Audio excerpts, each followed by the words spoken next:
Começa agora o programa Gente do Rio. Hoje vamos falar de empreendedorismo na área de saúde e bem-estar. Sempre juntinhos, todo domingo pela manhã, com reapresentação depois do programa Canal Livre. E se você está assistindo no nosso canal do YouTube, Band Rio, não esqueça de curtir e deixa seu comentário. 2 empreendimentos voltados para a saúde e, por que não dizer, para o bem-estar. Um é especializado na saúde da mulher. Acabamos de passar pelo Outubro Rosa, né? Você já fez seus exames? Já lembrou alguém de fazer? Muitos falam em prevenção de câncer de mama, mas será que é possível prevenir? O outro estabelecimento vai além da prevenção, ele joga nas 11, previne e trata da saúde, da beleza e do bem-estar. Vamos falar desses e de muitos outros assuntos com Armando Armedi, presidente da rede de farmácias Venâncio, e Henrique Pasqualetti, fundador e diretor médico do Centro de Pesquisas e Estudos da Mulher, o CEPEM. Seja bem-vindo, Armando. O prazer é todo nosso de estar aqui. Eu até agradeço de estar participando desse programa, com muito prazer, inclusive. Afinal de contas, nós somos do Rio.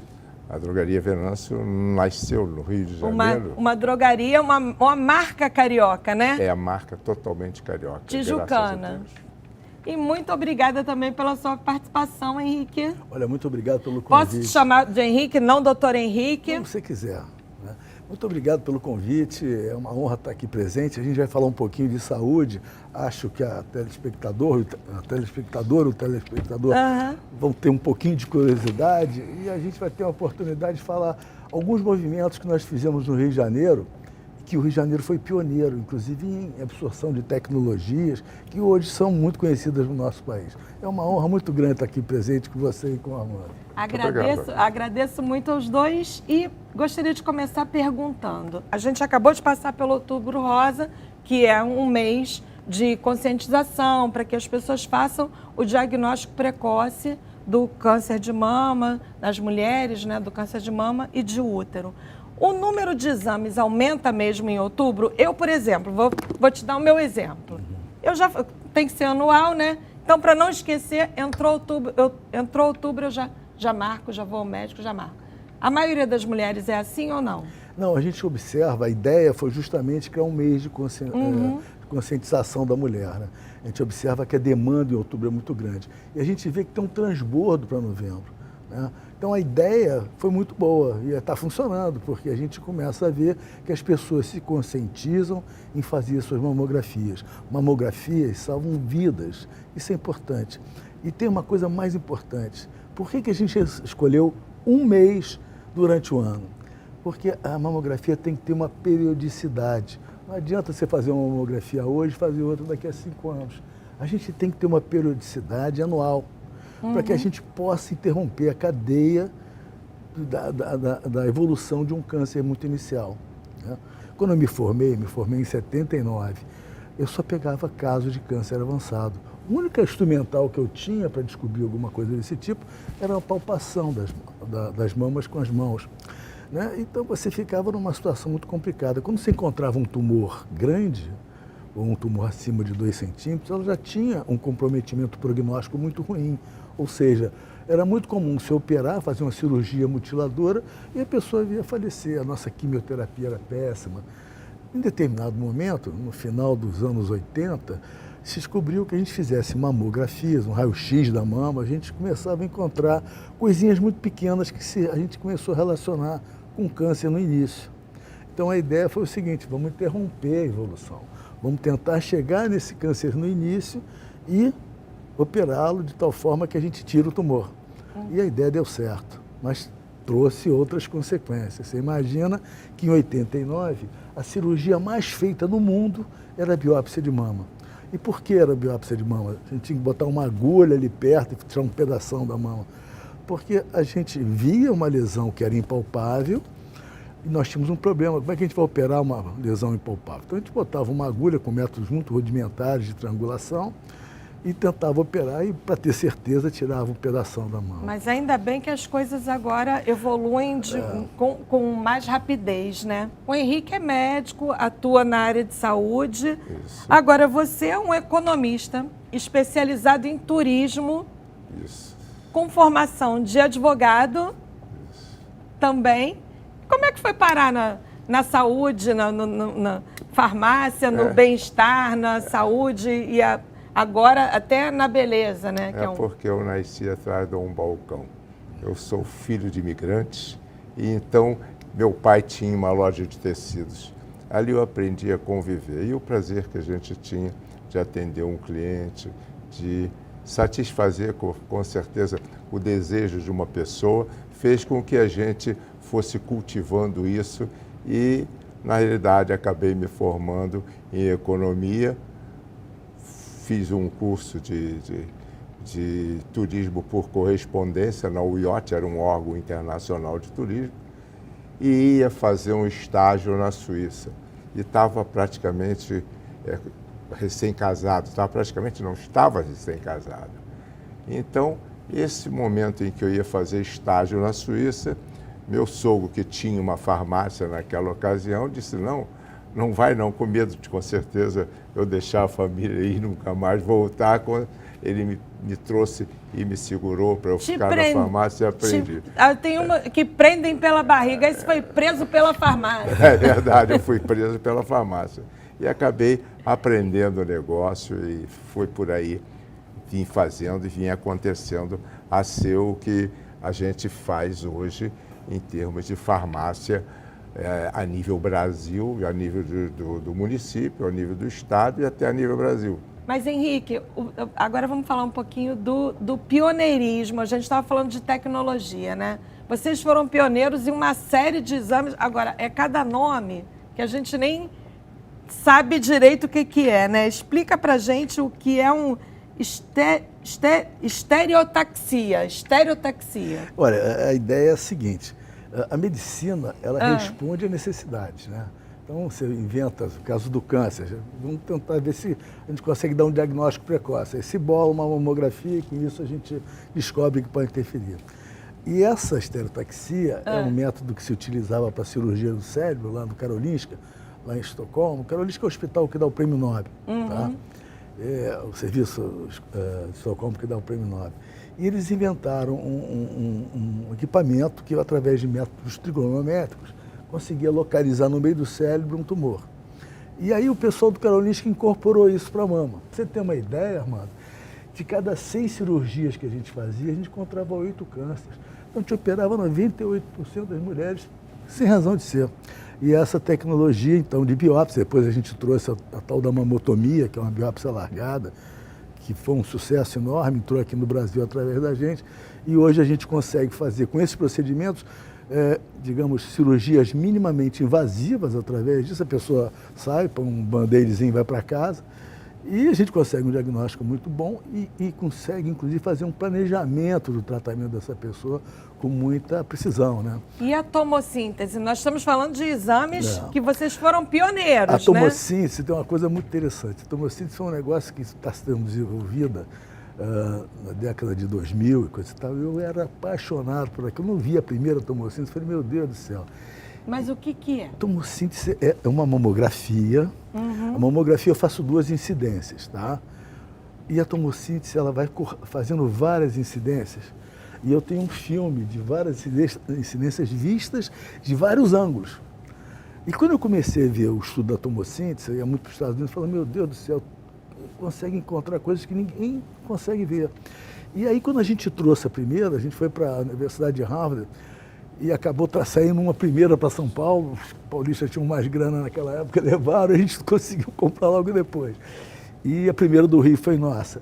E era uma coisa impressionante, porque você começava a olhar os exames de mama e ver quantas lesões você perdia, naturalmente com a mamografia, você encontrar um pouco mais na frente. A tomossíntese hoje aumenta a detecção de câncer de mama em até 90%, em média 40%. Tem como prevenir como dizer, se você fizer isso, você não vai ter câncer? Olha, a prevenção, a gente consegue prevenção primária em muitas coisas. Né? Por exemplo, se você fizer exercício, você já criou uma situação de prevenção de câncer e de outras doenças cardiovasculares. Tomar vacina também. Se você tomar vacina para HPV, você evita uma série de cânceres. Tomar vacina para hepatite A e B, você também evita. Então, a gente consegue prevenção primária.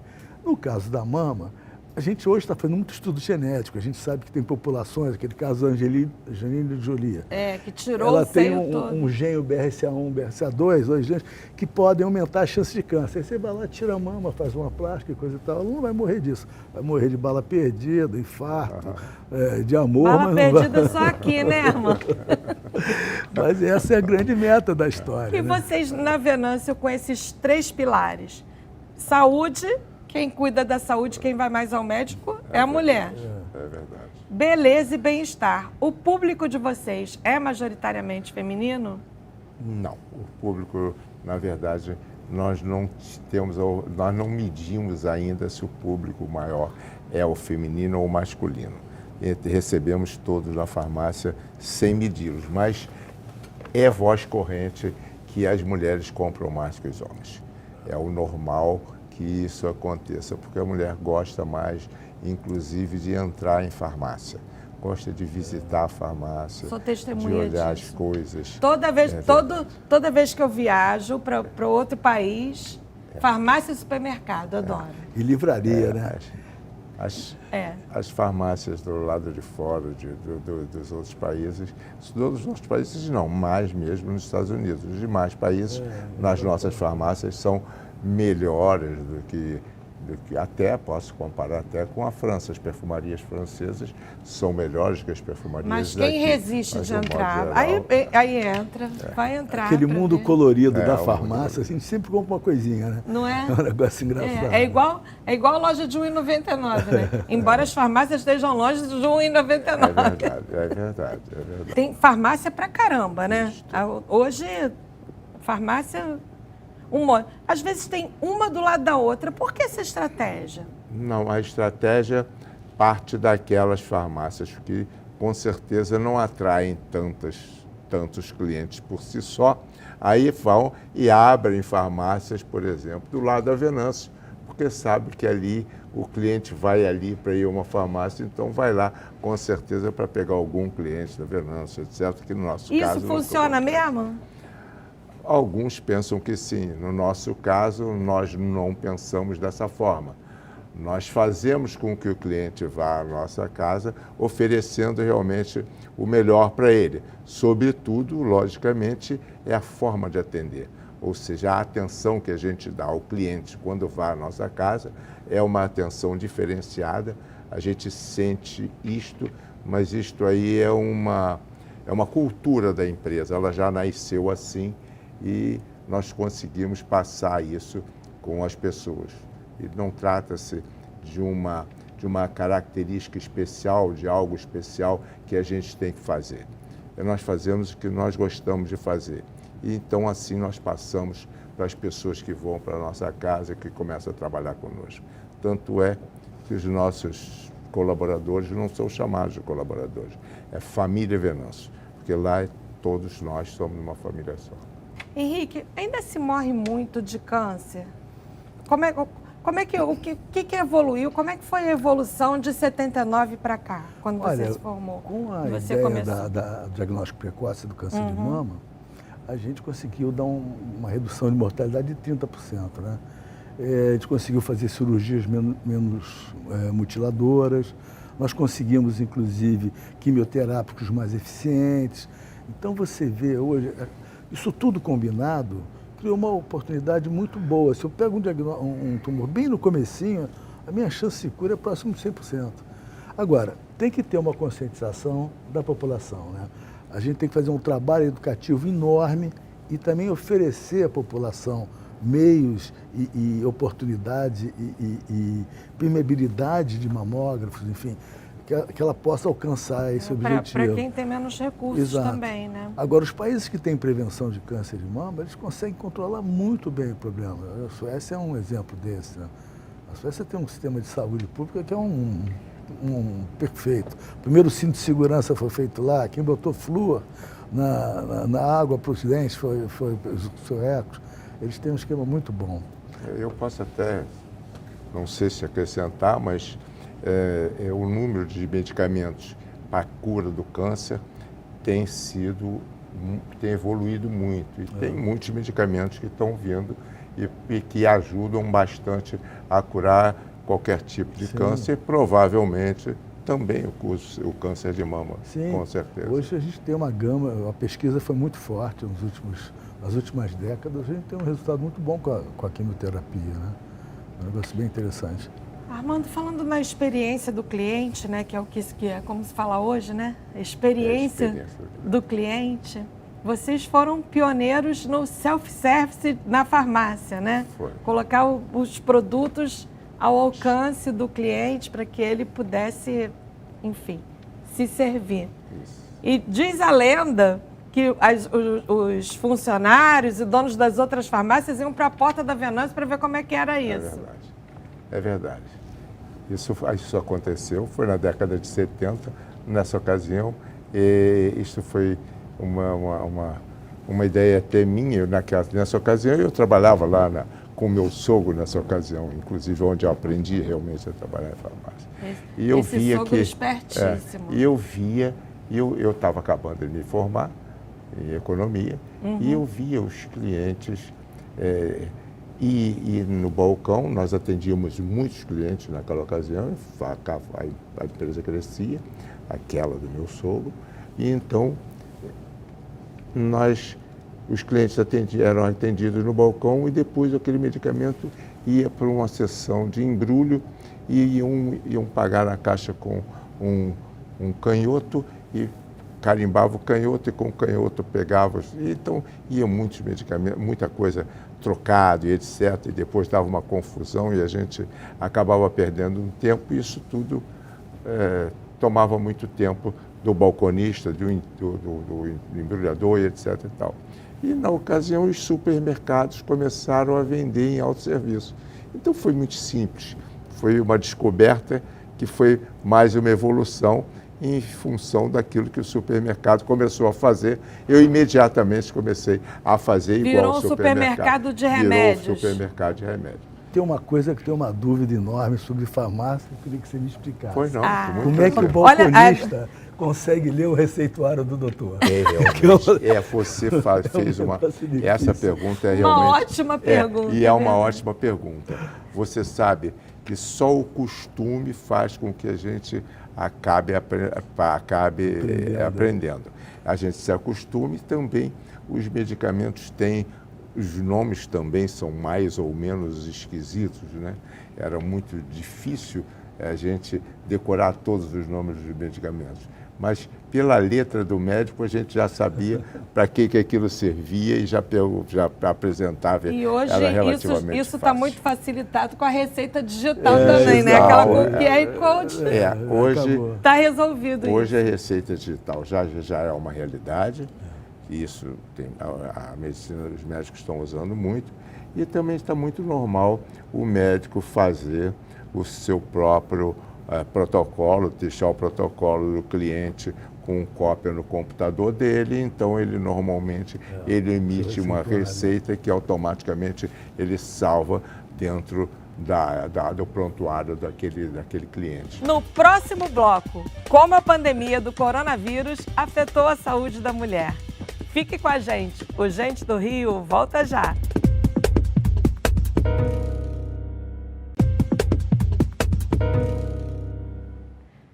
Estamos de volta com o Gente do Rio, conversando hoje com Armando Armedi, presidente da Rede de Farmácias Venâncio, e Henrique Pasqualetti, fundador e diretor médico do Centro de Pesquisas e Estudos da Mulher, o CEPEM. Armando, estava falando no outro bloco que o olho do dono engorda o gado. Por que você faz questão de ir a todas as inaugurações de farmácias Venâncio? É porque aquele momento é o momento em que a gente tem que criar, tem que cultivar aquela cultura que já existe na empresa. E a única forma de a gente fazer com que as coisas fiquem mais gravadas nas pessoas, é a gente fazer isso apresentando no primeiro dia de trabalho, porque aquele dia é inesquecível. Então, aquelas palavras que você, de incentivo e de treinamento que você passa para as pessoas que estão com você, vão servir para eles para o resto da vida ou enquanto estarem na empresa. Então, eu faço questão disso, porque isso é a formação da cultura de uma empresa. E tem um ritual da inauguração? Como é que é esse ritual? Tem. Como é que é? Na realidade, é normal e vocês não podem, ninguém pode dizer que isso não existe, que existe a superstição e essa superstição cada um tem a sua. Quer dizer, e tem muitos que têm todas. Exatamente. A superstição que eu tenho é a primeira, não abrir loja em período de lua minguante. Então a lua pode ser toda menos a minguante. É uma curiosidade grande para quem gosta disso ou não, mas eu gosto. E a outra coisa é a gente fazer isso, fazer dessa inauguração um dia festivo, porque na realidade a gente precisa. E depois a gente tem fé e aí a gente chama o padre para ir benzer a loja, etc. E convida as pessoas para irem à loja e fazemos uma festa naquele dia da inauguração. Aquilo marca, eu acho, eu penso, e assim tem acontecido, aquilo marca para o nosso pessoal e marca também para os nossos clientes daquela área, o dia da inauguração da Drogaria Venâncio. Tá vendo aí, ó, simpatia, tá dando certo. E é verdade. 107 lojas. No CEPEM tem ritual. Olha, padre tem sempre, também, né? Padre tem sempre, exatamente. Mas é a realidade, o que ele falou é verdade. Eu acho que a gente tem que inaugurar a inauguração um dia de festa.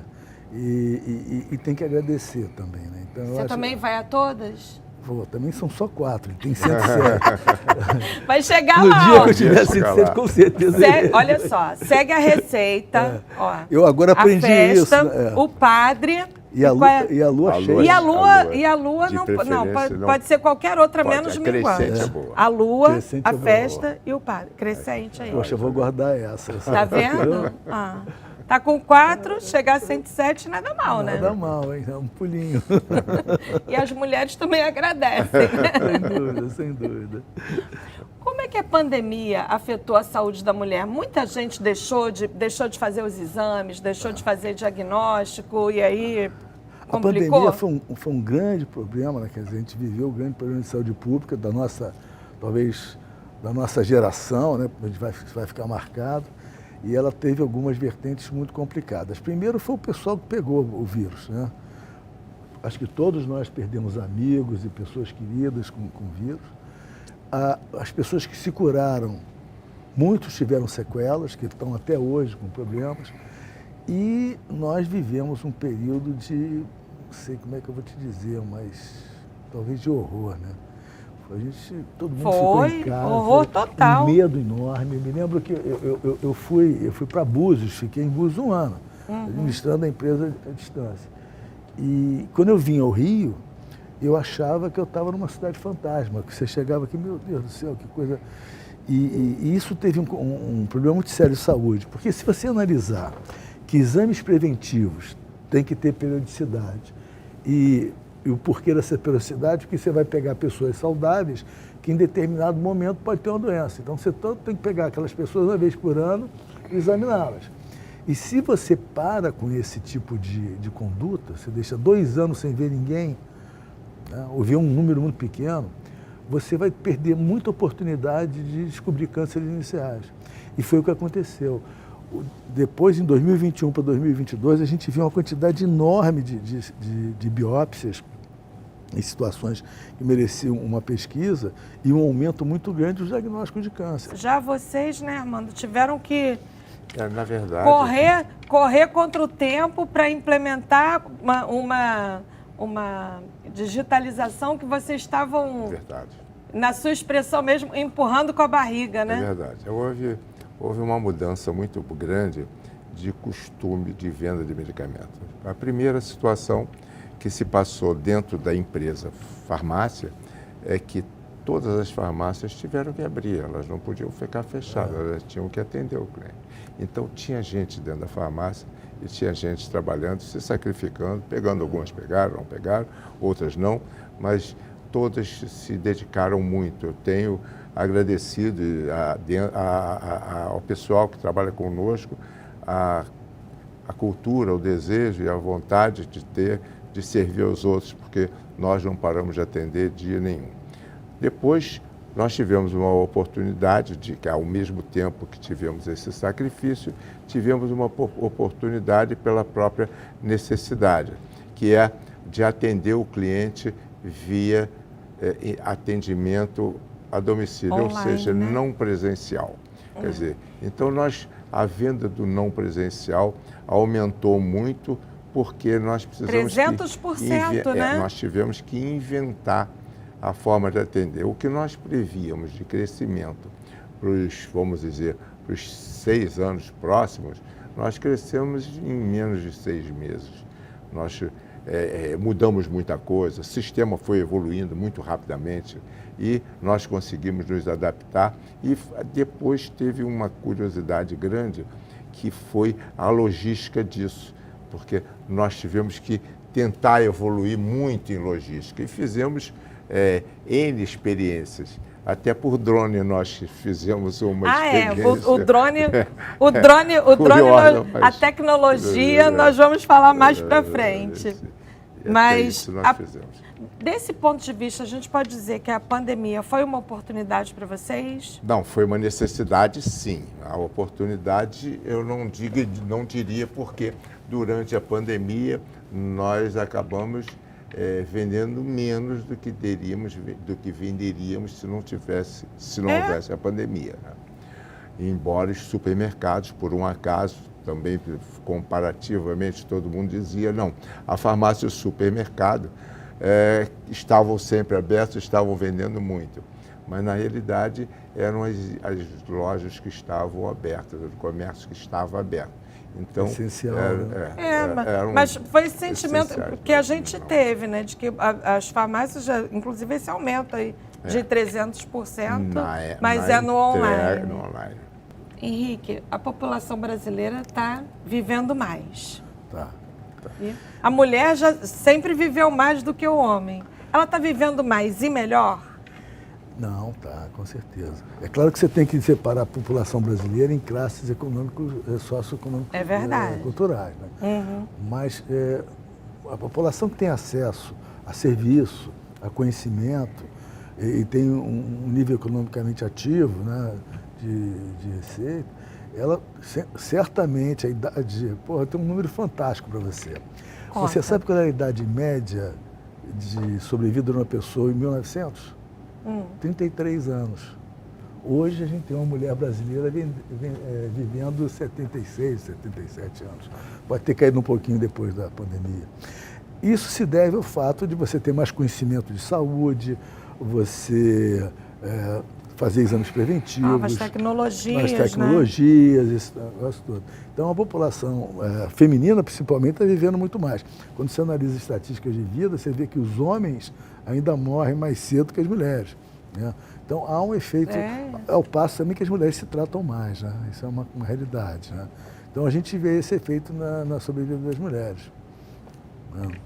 Armando, vocês têm uma gama, vendem de tudo quanto é jeito, né? Praticamente, né? Agora, até drone, como você falou, né? Vocês têm site, aplicativo, WhatsApp, televendas, compre retire e shopping from store.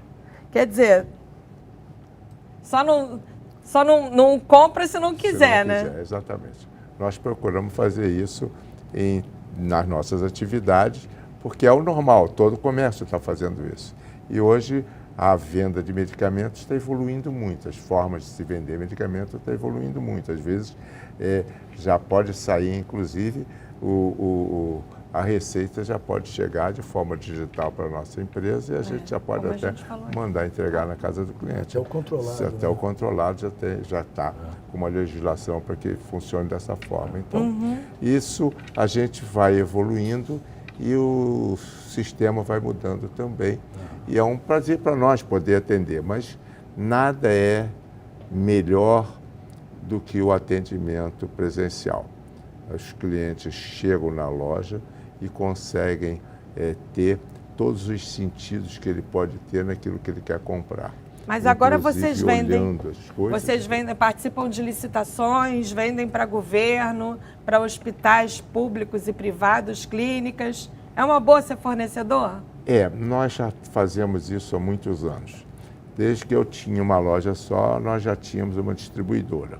Essa distribuidora atendia aos hospitais públicos e privados e a farmácia atendia no varejo propriamente dito, uma caixa de cada vez. Mas a evolução do nosso negócio nos obrigou a nós colocarmos essa empresa, essa distribuidora, num ponto mais estratégico, porque essa distribuidora trabalha também com medicamentos especiais. O doutor sabe, inclusive, que a gente tem que vender produtos oncológicos, produtos de reprodução humana, produtos de alta tecnologia. Isso tudo há necessidade de uma venda diferenciada, que uma farmácia comum não pode ter todos esses medicamentos dentro da própria farmácia. E qual é o percentual de cada um? É metade, metade? Olha, pode até ser metade e metade, se considerar que esta distribuidora tem que atender, que vai atender em valor praticamente a mesma coisa que uma farmácia atende. Mas a distribuidora precisa ter alguns anos de estrada para poder estar no mesmo patamar que nós estamos, entendeu? Nós temos realmente uma participação muito grande na venda de atacado e produtos especiais, logicamente. A gente estava falando aqui, Henrique, da experiência do cliente, da assistência, do atendimento humanizado. E vocês atendem as mulheres, muitas vezes, num momento de muita dúvida, muita expectativa, um momento muito especial. Vocês têm alguma forma de lidar com isso, de fazer esse atendimento o mais humano, mais carinhoso possível? A coisa mais importante é entender a jornada do paciente, né? E entender que essa jornada, ninguém vai fazer exames, feliz da vida, né? Tem sempre mesmo que seja um exame para o neném, que é uma coisa festiva, tem sempre um pouco de expectativa. Será que vai dar tudo certo? Será que o neném está bem?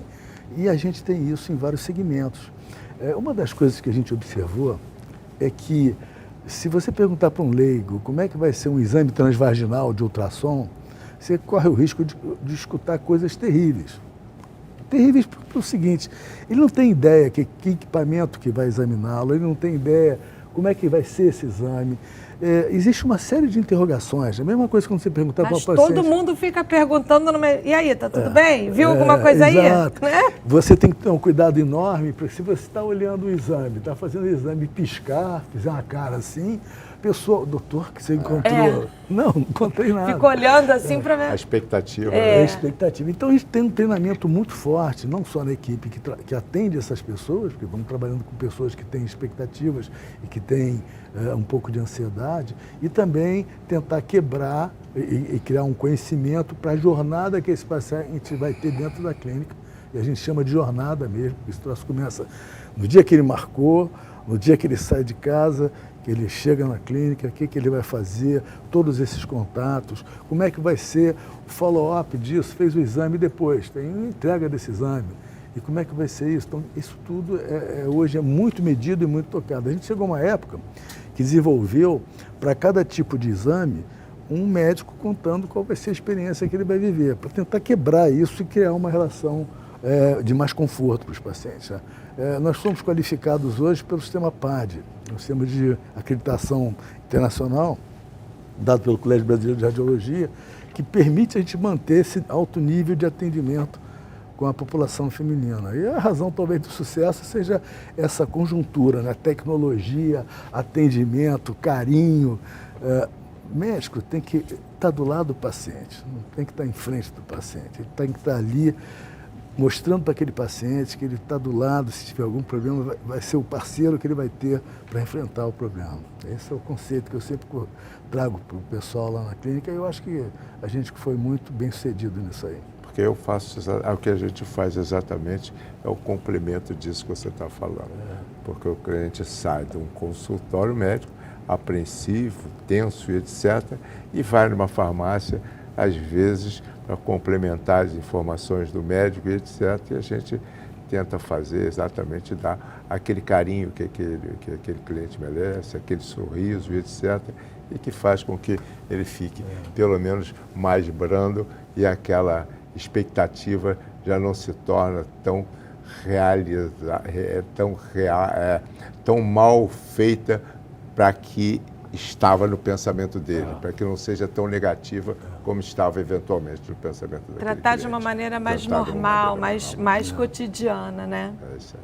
Agora, vocês têm uma loja que faz uma experiência toda especial com o cliente, que é a Mega Store de Copacabana, né? É verdade. Aquela loja tem 1.500 metros quadrados. Foi uma loja que nós abrimos como uma loja modelo dentro do Rio de Janeiro. Ela tem as paredes praticamente todas de LED, todas se movimentando, né? A loja com todos os movimentos. Tem uns atendimentos de forma digital, são câmaras de reconhecimento facial que recebe o cliente de uma forma como se fosse real, aquela pessoa que está vendo, aquele equipamento que está vendo, como se fosse forma real, e que dá uma experiência realmente ao consumidor totalmente diferente. Por exemplo, ela pode verificar se o cabelo fica melhor com aquela outra cor, quer dizer, pode escolher a cor do cabelo vendo como fica cada cor, coisas dessa natureza, e assim como unha e etc. E é muito gostoso a gente ver os clientes passeando dentro daquela loja, e é gratificante isso para nós. E curtindo isso tudo, né? Curtindo isso tudo. Agora eu queria fazer uma pergunta para vocês dois. O negócio de vocês é a saúde. Alguma hora bate alguma coisa assim, tipo, eu estou lucrando com a doença dos outros? Ou algum sentimento? Eu acho que a gente está fazendo um bem enorme para a população. A gente está trazendo para as pessoas essas oportunidades da vida, de poderem viver. Isso no câncer então é muito nítido. As pessoas falam assim, tem alguma coisa? Falam, a coisa é muito simples de entender. Se tiver, é tão pequenininho que a gente vai te curar. Então a gente trouxe, tanto a farmácia também, a gente traz uma oportunidade real para as pessoas e transforma a vida das pessoas, uma vez que a gente pode detectar doenças que poderiam acabar com a vida daquela pessoa. Então isso tem um valor, isso agrega um valor enorme ao nosso serviço como médicos, enfim. Quem dera, né? Todo mundo tivesse essa oportunidade, né? Que Exato. estivesse na rede pública ou todos tivessem a condição de ter acesso a As isso. pessoas que nos procuram, nem todas estão em situação ruim, algumas logicamente serão curadas ali. Por exemplo, eu participo, tenho relações de pessoas que quando me veem, me dão um abraço, você salvou minha vida, porque não tinha esse remédio em lugar nenhum e fui encontrar na sua farmácia. Quer dizer, então, isso realmente é gratificante. Mas o outro lado da moeda, né? Mas teve um caso curioso também. Eu perguntando, eu tenho amigos, participo de federação de comércio, etc. E tem um amigo que é dono de funerária. E um dia eu do lado dele, cheguei até brincando com ele, mexendo com ele, disse, pô, mas como é que você vai e fica a atender num momento daquele? Ele disse, não, Amanda, eu complemento vocês. Se você não consegue resolver o problema do cliente, eu resolvo. Quer dizer, como quem diz, se você não consegue salvar aquele cliente, eu que tenho que resolver. Quer dizer, então todas as atividades na vida, todas as atividades são necessárias para a vida das pessoas, até a fase final propriamente dita. No próximo bloco, a Venâncio mantém um serviço de telemedicina a preços populares. Quer saber como acessar? Fique com a gente e o Gente do Rio volta já.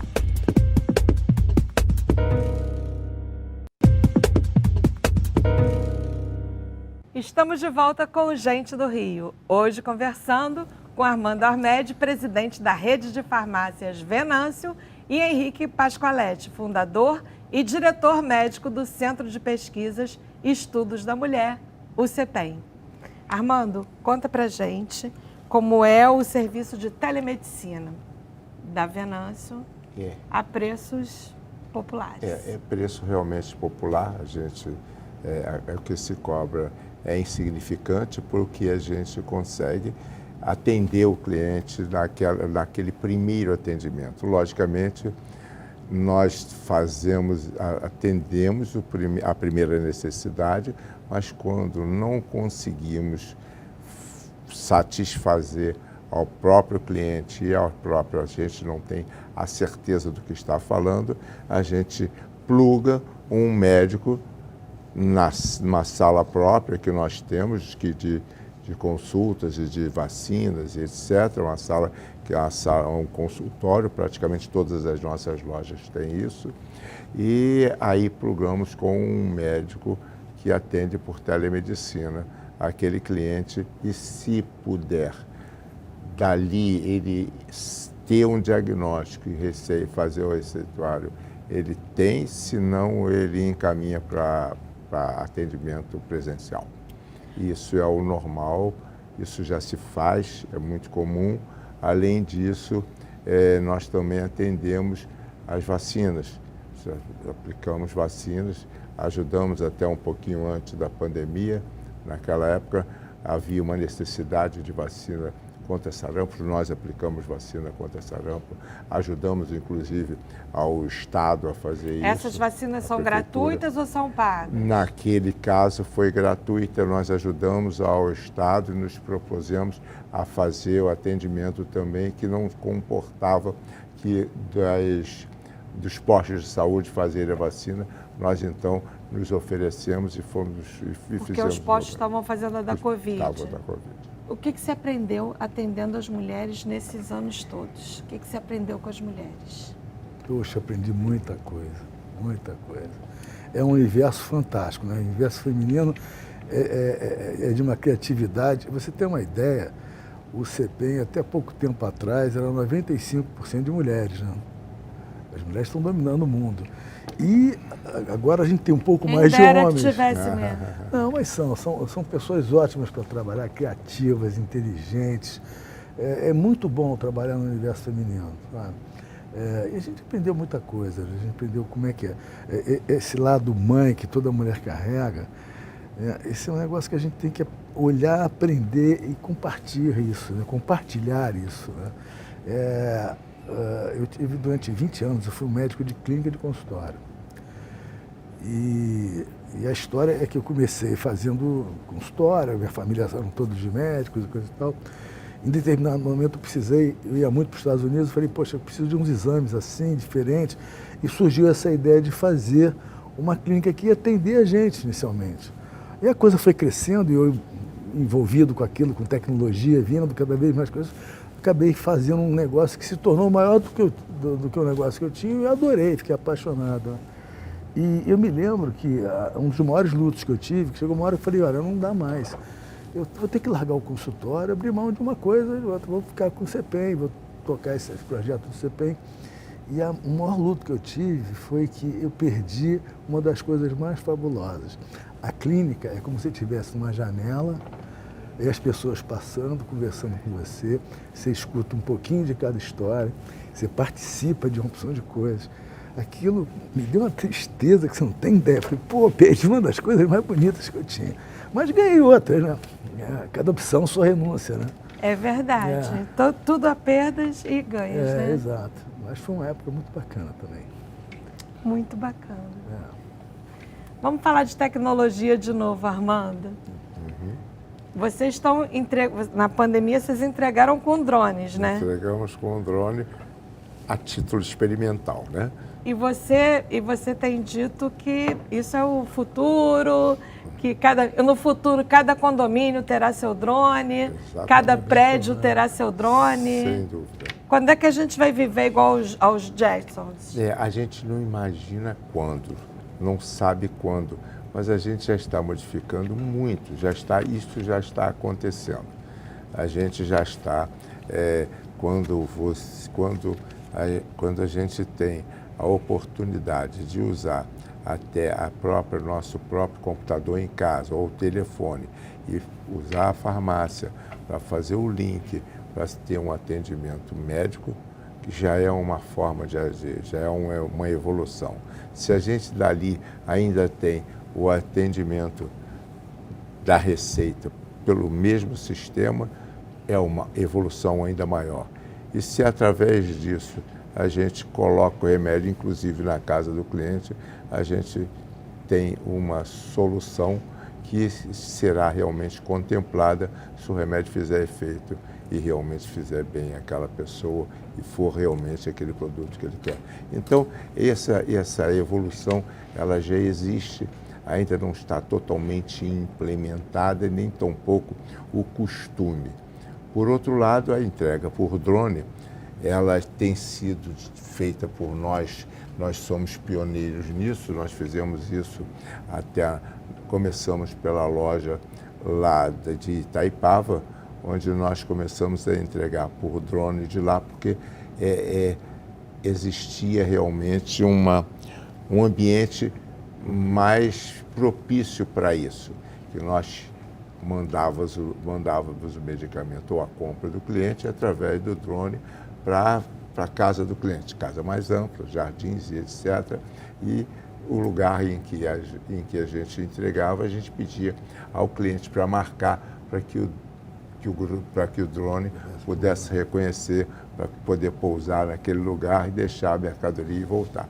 Quer dizer, isso tudo é uma evolução e uma experiência, mas essas experiências não são baratas. Elas passam a se tornar mais baratas à medida que vai sendo muito usada. Então, logicamente, o pioneirismo existe, mas a evolução é que faz com que se torne mais econômico e mais em condição de poder ser usado normalmente. Essa é a situação em termos de drone. Mas outras evoluções estão surgindo dessa mesma forma. Tipo o quê? Receita eletrônica já está acontecendo. É o normal hoje. E além disso, a forma de a gente comunicar ao cliente quando ele está deixando de usar o medicamento, porque a pesquisa que tem sido feita é que a maior quantidade de óbitos existente no mundo é quando o cliente interrompe o tratamento e deixa de tomar aquele medicamento. Então, nós já estamos fazendo o trabalho de dizer ao cliente que, olha, a sua caixa daquele medicamento está acabando, já está na hora de você comprar outra. E fazer esse tipo de serviço para o cliente já está sendo um complemento para o tratamento deles. Esse tipo de trabalho nós já fazemos dentro da empresa também. Henrique, a falta de médicos no Brasil já é uma doença crônica, principalmente no interior, né? Nas cidades, até do interior do Rio de Janeiro mesmo, é grande a falta de médicos. O que mudou? A medicina mudou muito? Falta esse amor, esse apego que chegou a chegar às lágrimas aqui agora nessa resposta para mim, né? Eu acho que a gente está falando de um país com dimensões continentais, né? E cujas oportunidades inicialmente ficaram muito próximas ao litoral, ao sul, à região sudeste. Eu vejo o Brasil com um potencial de crescimento enorme. A gente agora está fazendo um esforço com muitas faculdades de medicina, né? Há uma tendência a você crescer muito a medicina nesses lugares. Não tem jeito, você tem que fazer mais colégios, mais escolas de medicina, você tem que garantir qualidade nessas escolas de medicina. Tem esse amor, essa... Mas esse amor se aprende com a escola, né? Você aprende com os teus professores, vendo as coisas, vibrando. A medicina é uma coisa vibrante. É muito difícil você pegar um aluno do segundo ano e não ver o brilho nos olhos. É um negócio fantástico. Ano de 2022 já está acabando, né? Quais são os planos de vocês para 23? Bom, eu espero fazer alguns investimentos e a gente ampliar a nossa rede de clínicas. Nós estamos trabalhando nisso. Acredito que talvez a gente tenha... Para quais locais? Isso a gente está estudando ainda e a gente espera que provavelmente tenha alguma novidade no ano de 2023 sobre o que a gente vai fazer. Eu acho, Armando, que a medicina e a farmácia, isso tudo vai ser parte do mesmo ecossistema. E você vê pelos Estados Unidos já tem a CVS fazendo exame, dando consulta, daqui a pouco operando hospitais. Eu só não sei se quem vai encampar quem, se vai ser os grandes grupos de medicina ou os grandes grupos de farmácia. Mas em determinado momento, não sei se vai ser em 10 anos, daqui a uns 20 ou 30 anos a gente vai olhar para o sistema dessa maneira. Vai ser um sistema só. Isso já existe um pouquinho, né? Dentro dos países mais consolidados, né?